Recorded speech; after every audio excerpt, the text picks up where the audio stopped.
Hello, and welcome back to the Cooper Villa channel. I'm Scott Cooper, and I'm here with Noah Fisher and Owen Thompson from Villa on Tours here again to join us. And we are here to discuss Aston Villa versus Leicester City from back on Saturday. Yep, not the most convincing performance I've ever seen. Not the most exciting game in the freezing cold, but 3 points is all that matters. And we move on now to the FA Cup and West Ham. So very exciting. We'll be covering all of that and much more after this.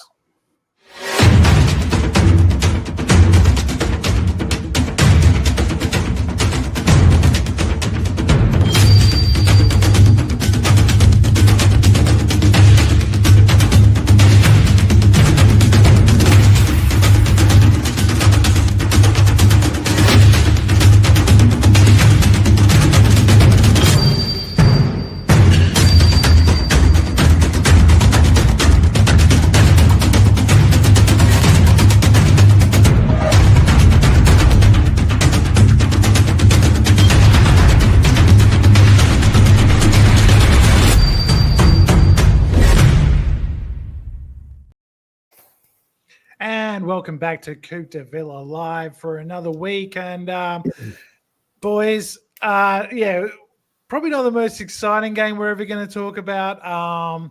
Leicester City came, they were in the bottom three. It was one of these games where it was a must win. And Owen, you were there at Villa Park in the freezing cold. It looked like just one of those games that the players and the fans just wanted to get over with, get the 3 points and get out of there. And that's probably the biggest thing, is just the relief that we actually got out of there with 3 points. Yeah, I think everyone kind of knew that we needed to get 3 points, otherwise it was going to get pretty sour, especially after Monday's performance.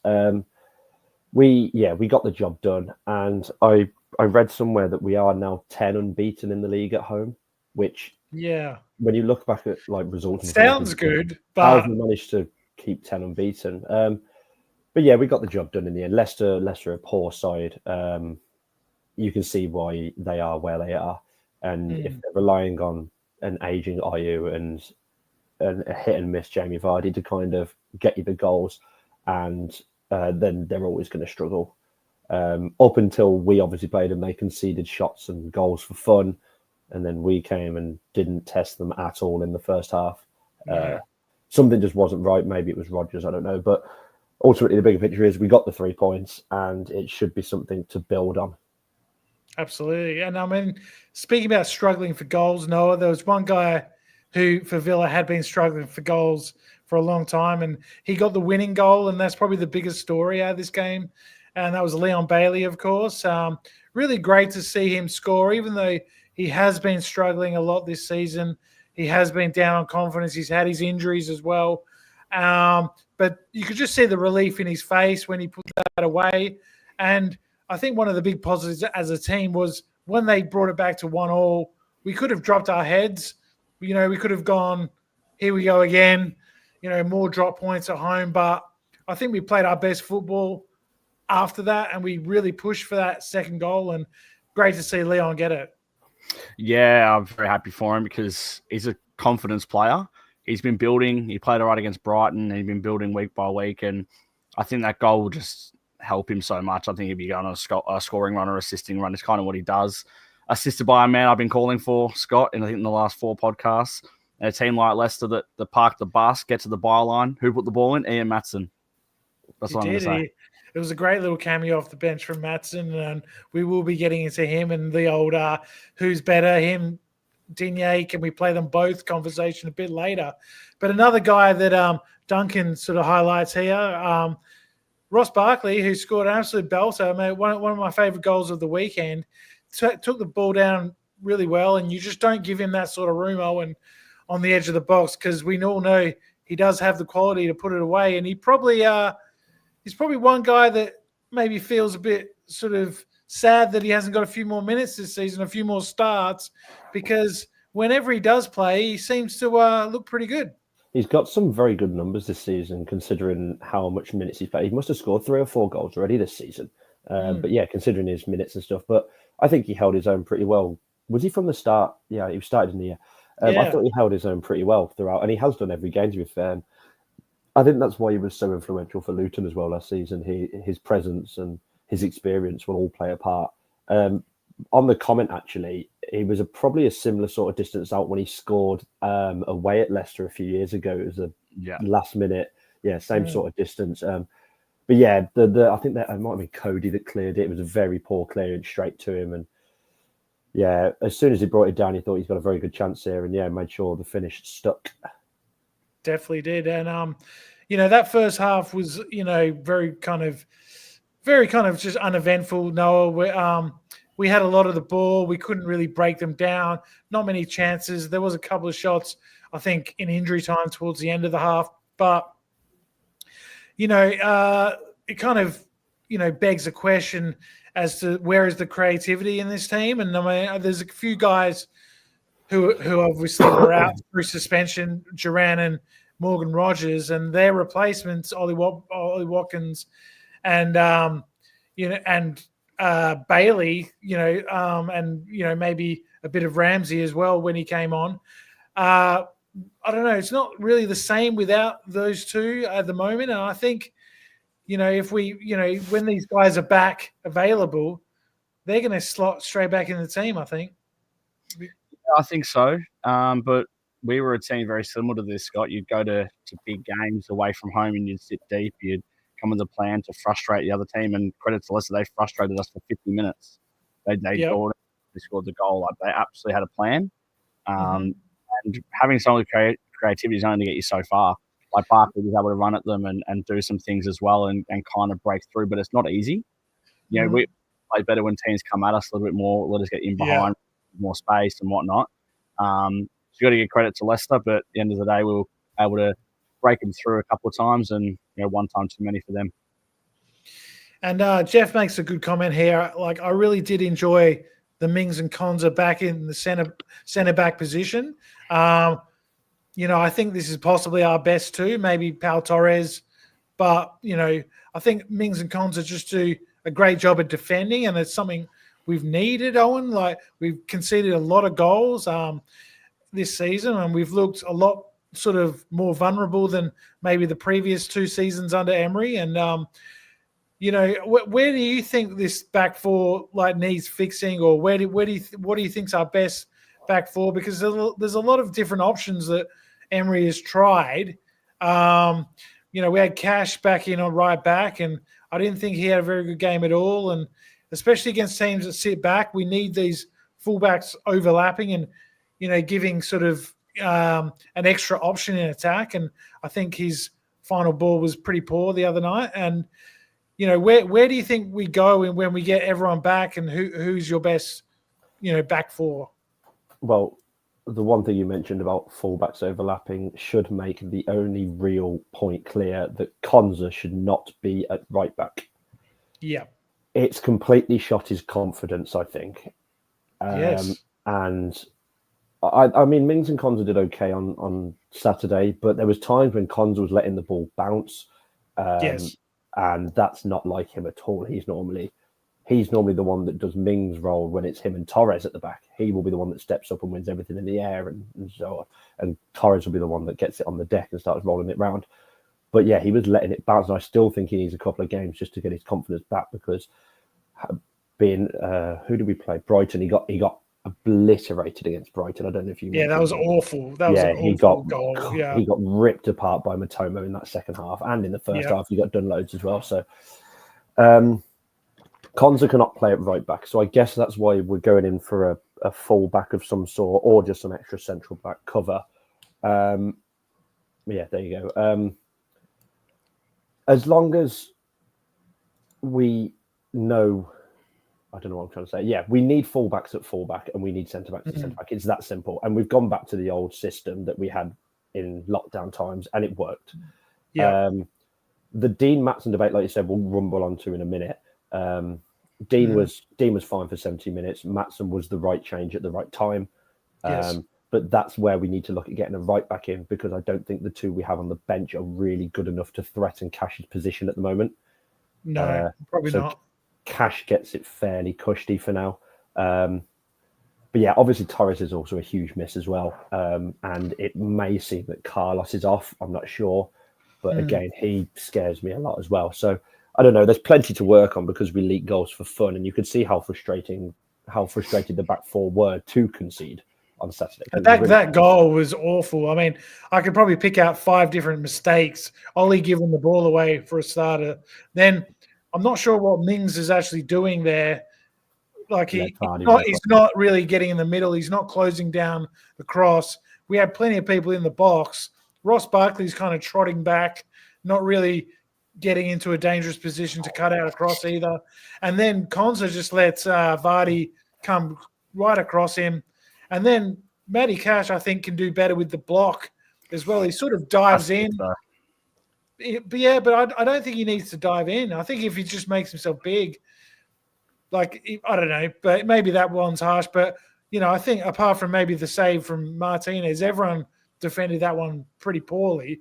And at that point, I didn't think we'd win the game because just of the way things have been going recently at home where we've been letting these leads slip.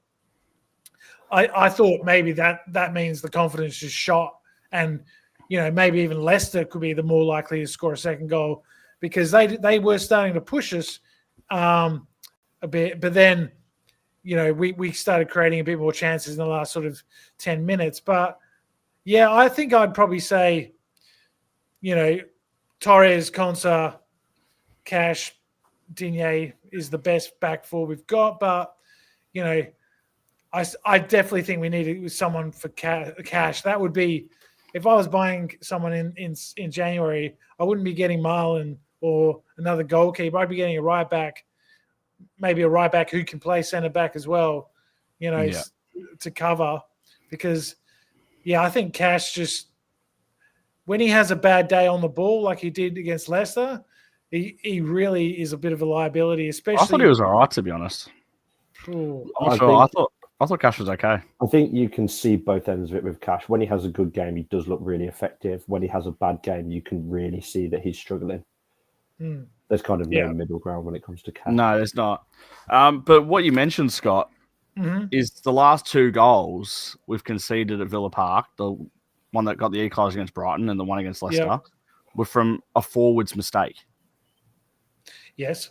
Yep. So, look, you can blame defence all you want, but we should have been going forward, having another chance to score against Leicester. Watkins turns it over and goes to your credit, it goes to end-to-end pretty quick. The defence got to settle and whatnot. It was a great ball in from Ayew. Like, you can blame it all you want, but it all comes down from the front.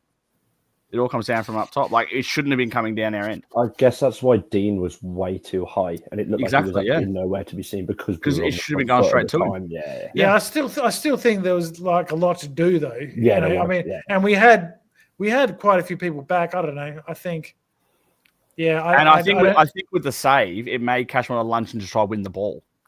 Yeah, he didn't get that far away from the ball. He didn't win the ball though. But he turned went his back, and he got the ball put through his legs. Like he kind of just, I don't know. There's always a scapegoat for a goal and whatnot. But I'm not his biggest fan. I think he tries hard. I love his endeavor and stuff, but he's probably the best we've got right now. But that is one position where we need to upgrade. And I think the stats show it. With our defense is horrible. It's league king. We've conceded, something like out of the 20 games, 11 times teams have conceded with their first shot on goal. We've let in more goals in the last 15 minutes than anyone else in the league. We don't start games great. We don't finish games great. I get you. I do get you. And we have a lot going forward, and we look really good at times. And it's just such a gut punch when we give away these goals and these defensive errors that, someone like Martinez must be just pulling his hair out. Yeah, he would be. But, because Konsa's regressed. And, it goes back to what Owen was saying about, playing different positions every week. If he had stayed at centre back all season, I'm sure he would have had a far better season, and we probably would have conceded less goals. Like, I think Carlos seems to come in and out a lot more than maybe he's warranted. We've got guys like Bogard that plays half a game and gets pulled off at halftime every single game he plays. So Nedlikovich never really gets a proper chance. I don't know. Yeah. Don't know what's happening there, and then Madsen and Digne are very good going forward. Probably defending's not their strongest point either, Yeah, I kind of agree. But look, that's why we're going to get players in. We're going to get some players out, and we've got time to build them. We're still in a decent spot, Scott. Like, we're not in a bad spot at all. And to think how we're saying how poorly we've defended and whatnot, and we haven't lost since the first game at Villa Park against Arsenal this season. I know we've had some draws and some poor performances there. Still yet to lose at home since August. Away form's dropped off, but we can do with an away win. We got Everton away in the league in our next Premier League match after the Cup game, and that is a huge game because it's a real chance to sort of go to a team that is struggling, not scoring goals, right? Everton, I think, have scored 1 or 2 goals in their last 9 games. Yeah. I heard the other day, and one of them was an own goal. It's frightening. So they're a team that we should be looking to go and get 3 points, Absolutely. And, it's been a long time. I think it's been 3 months since we beat Fulham away. And I know that because that was the first game of my son's life for Villa, and he's 3 months old. So, it's been a long time between drinks away from home. And, we really need to get on the bandwagon because January is a huge month. I'm just going to read it out now. Got West Ham in the Cup, then Everton away, Arsenal away, Monaco away, West Ham at home, and Celtic at home. So huge month coming up. And some of those games are going to kind of, really sort of see where we are, Owen, and see, this could be the make or break for our season. If we find a way to concede at Everton, then people are going to get really concerned. Back on your numbers about them scoring, they've scored 5 goals in their last 9 games. Right. 2 of them were Craig Dawson own goals. Yeah, okay. The other 2 were also in that game, and then they got that equaliser at City. The rest have been 0-0s and 1-0 defeats and whatever. We really need to go there and get a result, considering we've lost 5 in a row away from home in the league. Granted, we played some difficult teams, and we never win at Newcastle and whatever, Liverpool, Chelsea, but we really need to be going there and getting something. And I think if we do go and win at Everton, I think people will just kind of, and like Noah said, we're still in a decent position, and a lot of the teams that are above us, like Newcastle, don't have European football. Bournemouth are having a blinder of a season, and then the rest are just your kind of bigger teams anyway. Chelsea are finally having a decent season. Forest is the anomaly. But maybe the European football is taking its toll, and I know he prioritises European football a lot, but we have had multiple weeks off now since Leipzig, so I'm not sure. And we've got a big squad, no, Owen. That's we were told in the summer that the sort of the transfer strategy was build the squad, make sure, maybe unlike last year in the Conference League, that we can play basically 2 different 11s, and the players can keep fresh. We can have 2 good players, in each position and kind of rotate a bit more. But the rotation really sort of hasn't really been there. Like if you look at the likes of Madsen, Barkley, Nedeljkovic, Buendia, Mings, they haven't really played as much as we expected. I guess what's happened is, we got to the start of the season. I remember looking at the bench in the first couple of games and going, finally, we have a full bench that doesn't include any academy players, maybe 1 at a push, because we've got bigger benches now. And now all of a sudden, the one on Saturday had maybe 3 or 4 academy players. I know you can't help the injuries, and Torres' one was a bit of a freak injury and stuff. But I think as the season's gone on, and especially on Saturday, you notice how much we kind of look a bit flat without Rodgers running at people. So all of a sudden, that's Rodgers has to be in every single week. Yes. We only have 1 strong enough right back, so he has to start every week. Yeah, Tielemans starts every week. Because we're lacking creativity. So, but one guy who's not starting every week, and I wanted to talk to him, and this comment is our record signing, Noah, and he's been kind of pushed out a little bit over the last few weeks after that great game against Man City, where a lot of us thought, okay, this is going to be the midfield three now, Kamara, Onana, Tielemans. What are your thoughts on Onana? Because I've seen a few people saying he's been a bit of a flop, but I wouldn't go that far. Nah. I wouldn't say that at all. I've actually liked a lot of what he brings, especially his physicality and his pressing and that sort of thing. But he seems to be, I don't know, he wasn't even brought on the weekend. Well, I know after that Man City game, didn't he get a little knock? After I think straight after that Man City game, I'm pretty sure he got a bit of a knock. Okay. And then he wasn't even the next match day squad. I don't against Forest, or did he come on late? I'm pretty sure he missed something. I thought he had a knock somewhere, but since I heard that, he hasn't even come on at all. So maybe he's not 100%. I don't know. Did he play 90 against Newcastle? Yeah, that's where. Yeah, he had a nightmare at Newcastle. Yeah, so I think it was.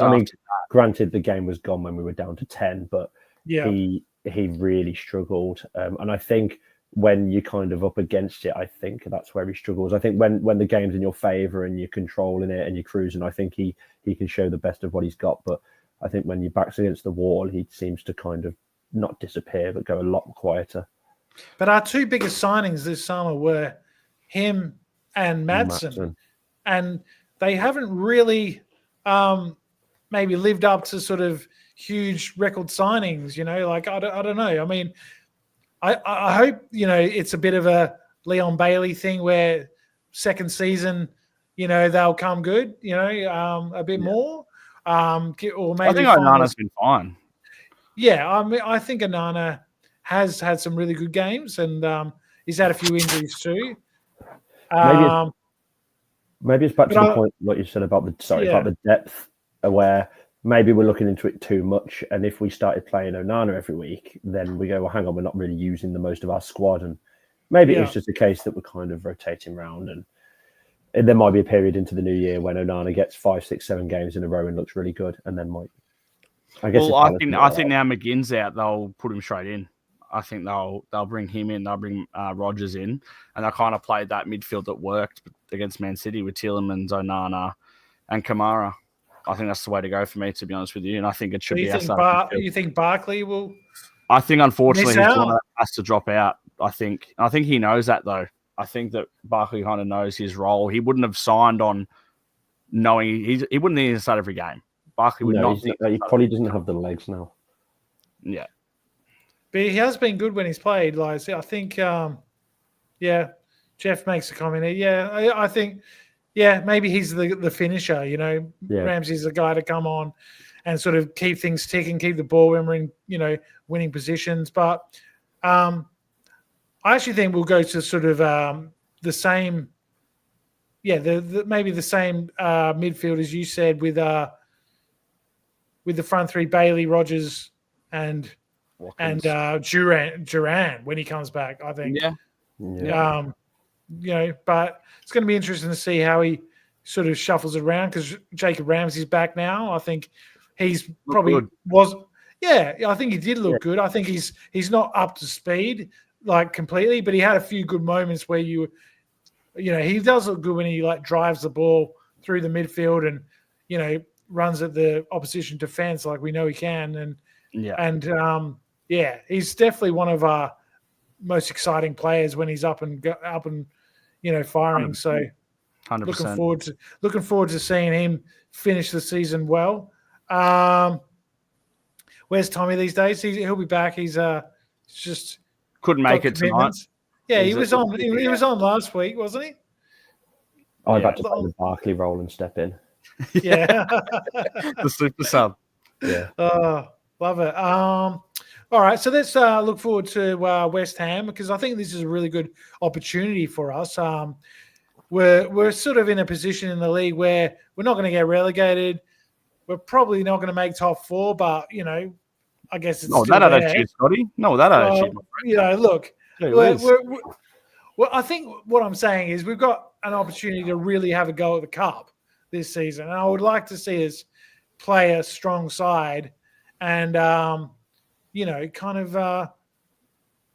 make too many changes and try and really beat West Ham because they're on a horrible run. They're getting beat by 4 or 5 every week at the moment. And this might be the sort of game where we can get our mojo back. Yeah, I think so. And I think we've got to take it like it's a Premier League game. As you said, Scott, go full strength. It's got to, when's that? The next game the Saturday after, so we've got like a full week off, I think, or is it Everton? No, we play on Wednesday. Yeah, on the Wednesday. We still got to treat it like Wednesday. it's a full Premier League game.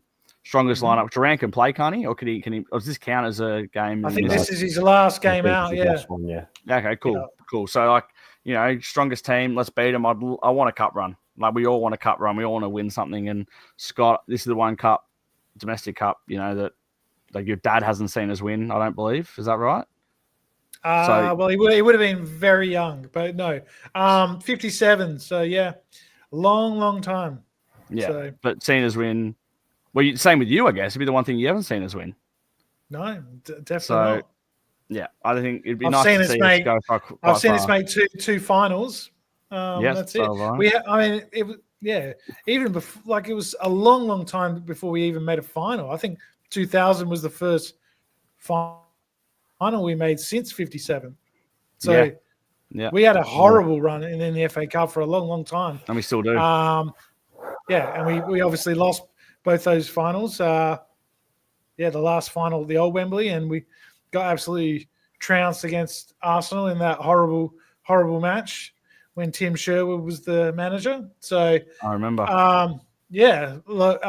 I would love a good cup run, and I think we're in a position where we should be one of the favourites to win the cup. In this, all we need is, I think Arsenal and Man United are drawn against each other. If we get a couple of more of them where the top teams knock each other out, and we've just if you look at Coventry last year, right, they made it all the way to the semi-final. They should have made it to the final. Exactly, they were a toe away from making it to the final. So we've got to definitely put all our eggs in the basket and try and get, because I think teams like Brentford and these kind of teams that don't take the cup seriously and make 11 changes, and I just don't get it. Maybe if you're in the relegation fight, I can kind of understand it, but I think everyone else should be really trying to win. Yeah, I agree. Probably a good segue to talk about the kit, Scotty. Yeah, let's do it. I'll play the video quickly. All right, so this is the 100.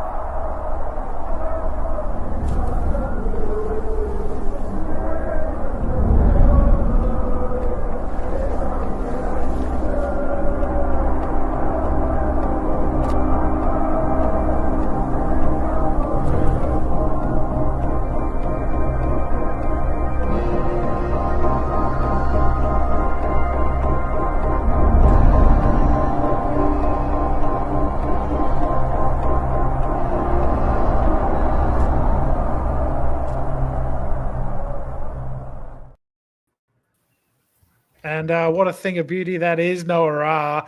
150 years anniversary, and we are celebrating that by wearing that black kit that was a throwback to the first kit that Villa wore back 150 years ago. And look, I think it looks great, and I think as soon as I saw that video, Owen, I was thinking, well, that's another 100 quid I'm spending on merchandise, because that just looks like one of those sort of kits that I think everyone's going to get. Yeah, it looks really nice. I like a black kit as well. I saw people kind of questioning why it was black for a home game, but I know they said in the notes and stuff that we never even wore claret and blue to start with. That was never a thing. No, we just stuck with a simple black kit and the badge on it and whatever. But Adidas have put their Swizz on it and put the stripes and whatever else on. So no, it's a nice kit. Whether it does anything for us, I don't know. But well, it means that West Ham can wear claret and blue, I guess. It's really weird, though, isn't it? A home Yeah. game, we're not the ones wearing it. I bet they don't. I bet they wear white or something.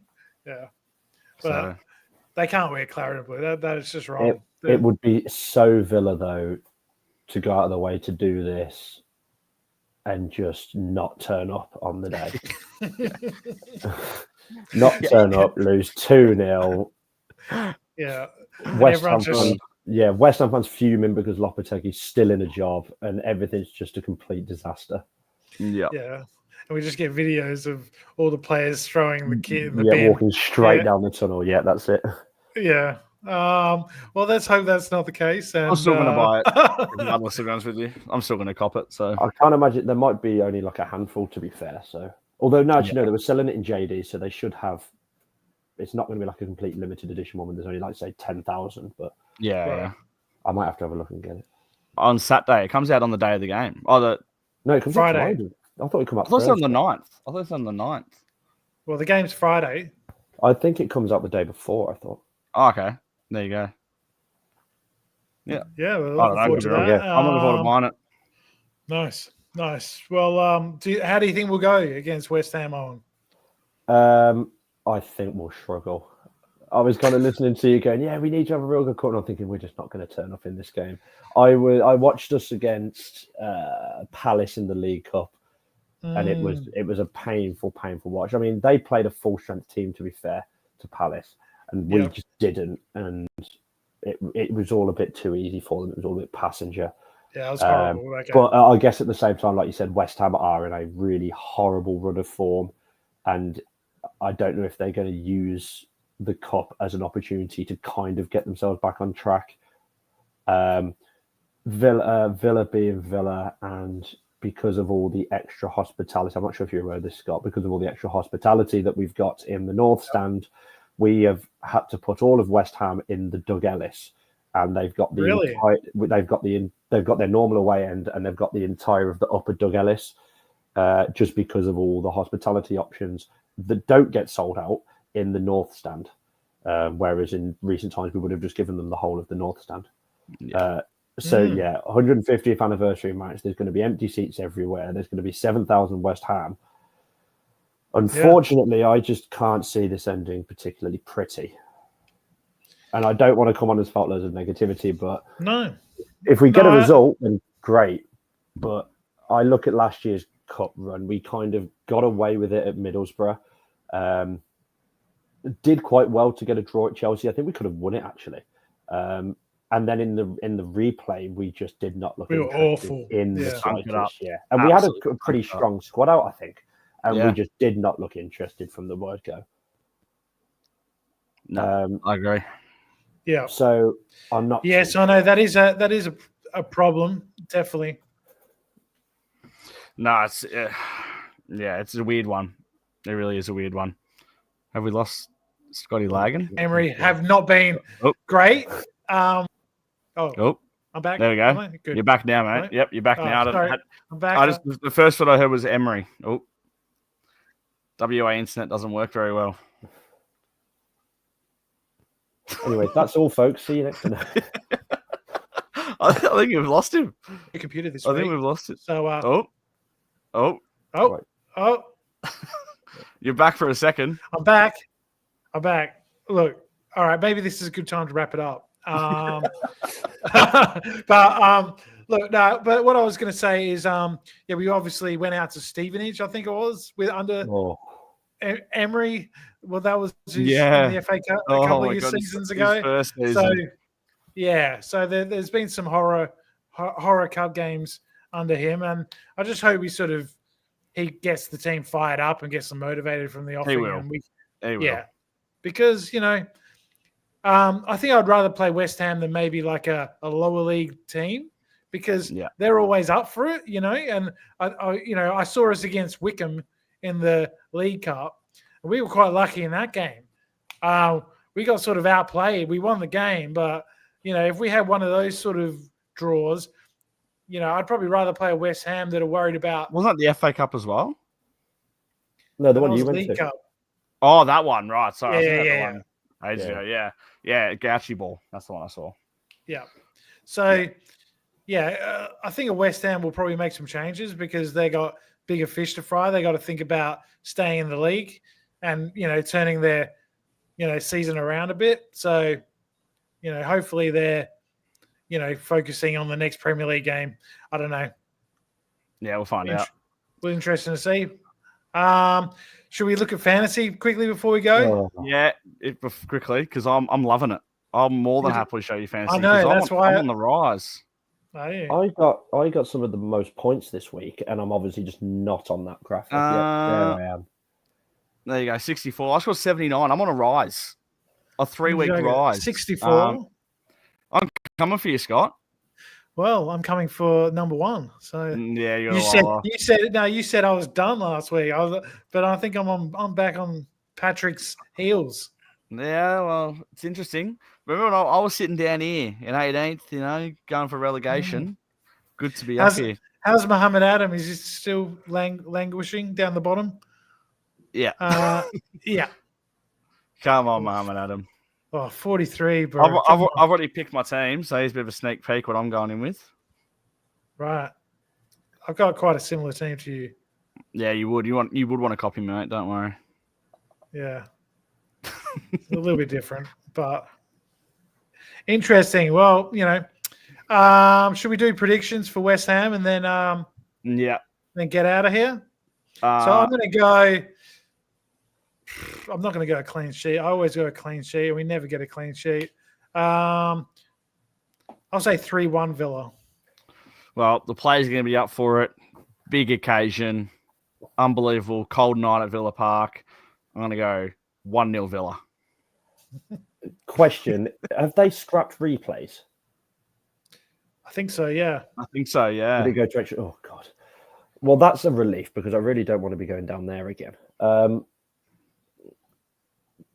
2-1 Villa after extra time. I like it. Nice. I like it. I guess maybe the occasion will get people up, but if there's empty seats everywhere, then well. A penalty shootout's always good because we got the best penalty saver in the world. That's one good thing about being in a cup competition with Emi Martinez. If it goes to penalties, we're just winning. Like there is no, let's see if he saves a couple. He's saving a couple. He's the man you want. He is the man you want. Yeah, I would love to see him, save some in an FA Cup final to give us the trophy or something. Absolutely. How good would that be? His legendary status. That would be fantastic. We might be jumping the gun just a little bit there. We have got a few rounds to get through first. All right, the Champions League final. Okay. Yeah. Okay. That's more realistic. Yeah.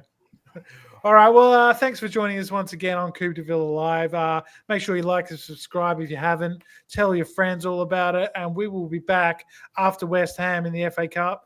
Have a good weekend, and we'll see you then. Up the Villa.